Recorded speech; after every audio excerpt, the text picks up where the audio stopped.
Hi there. I'm Lady Jen Duplessis, and I am here with Adriana, who is, what is your title? General Manager? Yes, General Manager of Barrel Oak Winery. We are so excited because we are here at your beautiful vineyard. Thank you. Looking at everything. And you do brewery too, right? I'm not a beer drinker. My hubby is. So sometimes we separate and go in different sections. I just want to say thank you again so much for having us here. No, thank you. We have enjoyed so much doing our Business on the Vine TV show, and wanted to take a minute to just talk to you about what's happening at Barrel Oak. Right? Yeah. I remember when this place first opened. I was part of the financial piece of this place. Wow. I did all the financing for Brian and Carol or Sharon. Yeah, way back. Wow. Years ago. So I remember when all this, came together. And so it has a really nice place, in our hearts. And we've been telling everybody, Barrel Oak Winery is bow because it's dog friendly. Absolutely. Any kind of animal friendly, I think would be dog friendly. But tell us a little bit about the vineyard. What are you most proud about that you guys are achieving these days? No, absolutely. You're 100% correct. I mean, Barrel Oak was first established back in 2008. So I like to, sort of say that Barrel Oak is one of the OGs in terms of wineries in this area of Fauquier County. And it's come a long way. It is one of the first wineries to be a winery and brewery in the state, which was super significant at its time, and it still is. But like all wineries in Virginia, specifically within this area, everyone has had a 4.0 version of themselves or a 2.0 version of themselves. And now it's barely its time. So since, the starting days in 2008, Brian and Sharon moved on. They sold to the Bajaj family. The Bajaj family took over about 3 years ago.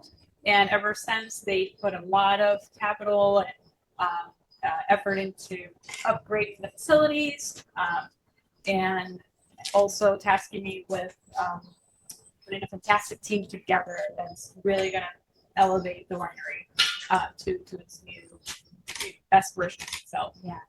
So we are right now hyper-focused on the quality of the wine. So back in the day, we had over 30 labels. Now, Jeremy Legon, who's a winemaker, has narrowed that down to 14. And we're really hyper-focused on the quality of wines as Virginia continues to emerge. Well, and as the grapes are getting older, right? I mean, as the grapes mature, it is, the wine gets better and better just from the grapes, aside from the winemaking process, right? It's just so nice to see them get older and older. And I just know there's goodness behind that. Yeah, I love that. Okay, so I have a personal question I want to know is, will you ever bring back the chocolate lab? We have it. You we got it.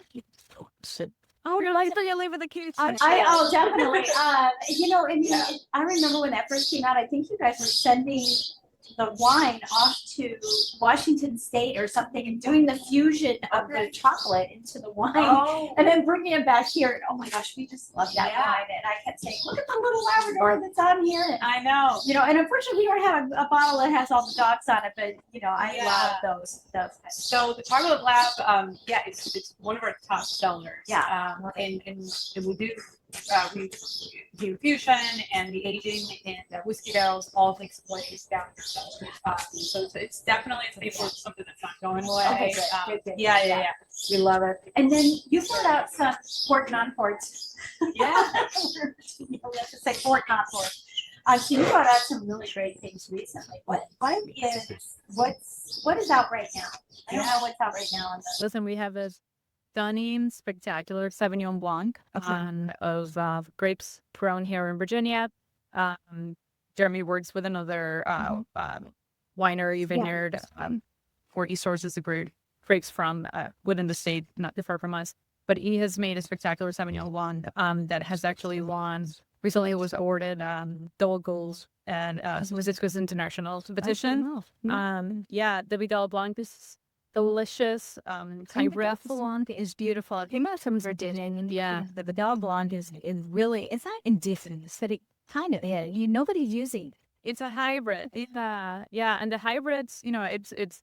I think people are unfamiliar, so they kind of stick to what they know, which is the Sauvignon Blanc and Chardonnays and, but I highly encourage everyone to try the hybrids. Our Vidal Blanc is stunning. The Seyval Blanc is delicious.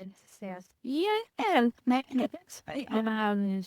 yeah. And then Jeremy actually, he's fascinating. He's constantly, trying to push the envelope a little bit in terms of production and product. And this past year, he came out with a sparkling Norton. Right. We Which had that. is so fun. Beautiful. It's so fun. It is, to me, it's like, a pool body Lambrusco. Yeah. But Virginia's version. Yeah. Yeah. So again, for someone who doesn't know, Norton is definitely a Virginia wine. Yeah. There's only one other place in the world that it's grown, but and it's very interesting too, because the grape, I should say not wine, it's a grape. But the grape is so unique and so different because it's so tiny. You wonder how can wine come out of these? But they are the most beautiful grapes in the world. But don't eat them right off the vine. They're not good. But a beautiful, beautiful Norton. And yeah, I do love your sparkling Norton. We had that, I think it was Mother's Day or maybe something. You guys had a special brunchy day and we came out here and had enjoyed a bottle. Yeah, and enjoyed a bottle of it. So that was beautiful. Yeah. So what's on the horizon? Where's the growth going to happen? Are you going to be building new buildings? Are we going to see, more vines coming in? Yeah, absolutely. So listen, we have, we're definitely going to continue to entertain private functions and within the space. The tasting room itself lends itself for a great venue for weddings and corporate gatherings, and so you'll see a little more of that. The food, the culinary journey of the winery, of the tasting room as well. We brought on a chef that is now dedicated in expanding that menu a little bit. And with that, we'll also continue to host fun interactive events that are wine, beer focused with food, which is something that people really look forward to when I come out to Virginia. Your entertainment here, I think, is busting up.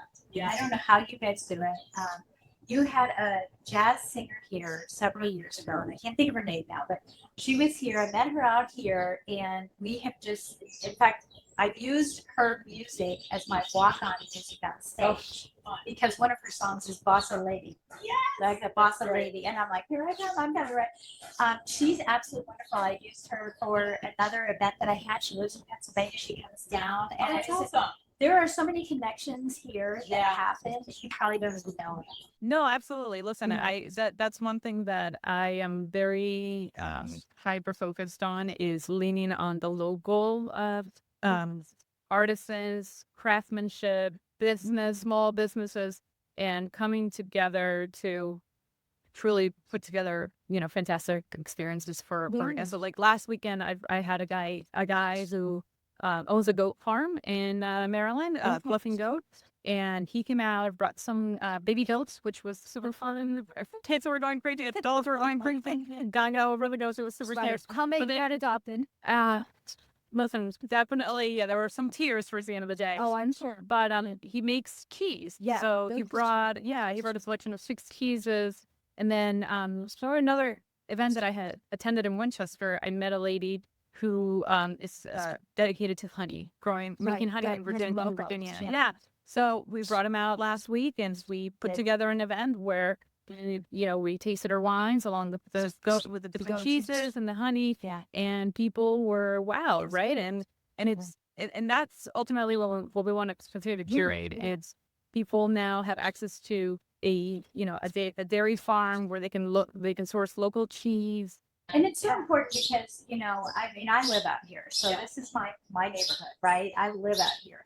It's so important for people that are coming from Washington, D.C. and even Leesburg, right? Yeah. Where they don't come this far and they think they're off of the face of the earth, right? Everything's happening. But to be exposed to the horticulture and the agriculture that we have in our general area in Northern Virginia is just powerful. It is, yeah. And I think we forget that is one of our backyards, right? We just go to what's easy, it's quickly accessible at grocery stores. But if you just expand a little more, there's so many resources. Yeah, I love it. Well, thank you again for having us and for taking a few minutes with us and let us know what's happening. And We appreciate you watching in, and definitely come out here to Barrel Oak Winery, and we'll have the link in the website, or on the video here to the website. But cheers to you. I know you're not drinking any right now.